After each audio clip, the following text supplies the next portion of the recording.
Good morning friend, welcome to our channel lifestyle with Bihan's mom. এখন বাজে সকাল 9টা।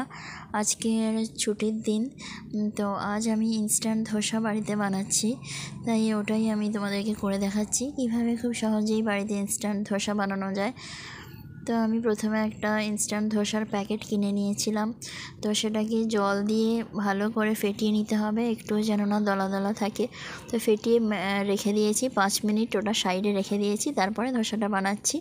এখানে আমি চা করে নিলাম সকাল সকাল, দুধ চা আর চিনি আর চা পাতা দিয়ে দিলাম। তো এরপরে আমি ধোসাটা বানাবো। চা এক সাইডে বসিয়ে আর এক সাইডে ধোসাটা কীভাবে বানাচ্ছি সেটা দেখে নাও। একটু আদাও দিয়ে দিলাম, ভালো লাগে খুব সকালবেলা। এই দেখো 5 মিনিট আমি রেখে দিয়েছিলাম ধোসা ব্যাটারটা ঢাকা দিয়ে। তো এবারে আমি নিয়ে চলে এসেছি। প্রথমে ধোসা তাওয়া গরম করে নিয়েছি, তারপরে হালকা একটুখানি তেল দিলাম। হালকা তেল দেওয়ার পরে এবার একটু জলও দিয়ে দিলাম।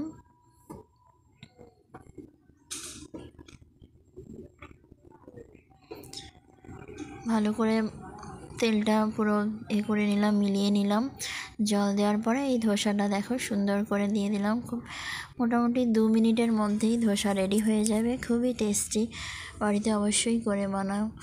আর দেখো কেমন লাগে, আর আমাকে কমেন্ট করে নিশ্চয়ই জানাবে।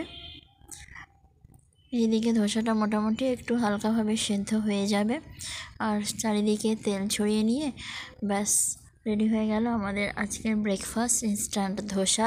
দোকানের মতো একদম ক্রিস্পি, কোনো রকমের চাল ডাল ভেজানো আর মশলা বাটাবুটি ছাড়াই রেডি হয়ে গেল আজকের আমাদের ব্রেকফাস্ট। এভাবে আমি মোটামুটি 6টা মতো ধোসা বানিয়েছিলাম।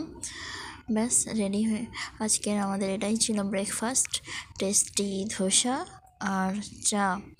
লাস্টের দিকে আমি কিছুটা অনিয়নও দিয়ে দিয়েছিলাম অনিয়ন ধোসা বানানোর জন্য, যেটাও অনেক ভালো লাগে খেতে।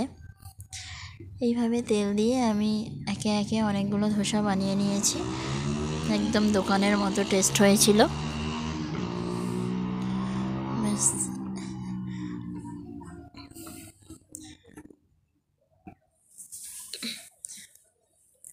এর সঙ্গে তোমরা আরও কিছু ভেজিটেবলস অ্যাড করতে পারো, আরও টেস্টি লাগবে।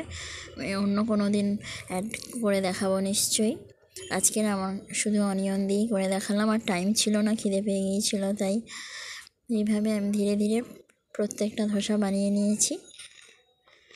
আর এই দেখো আমার ব্রেকফাস্ট রেডি হয়ে গেছে। আমি ফ্লাস্কে রেখেছিলাম, চাও নিয়ে নিলাম।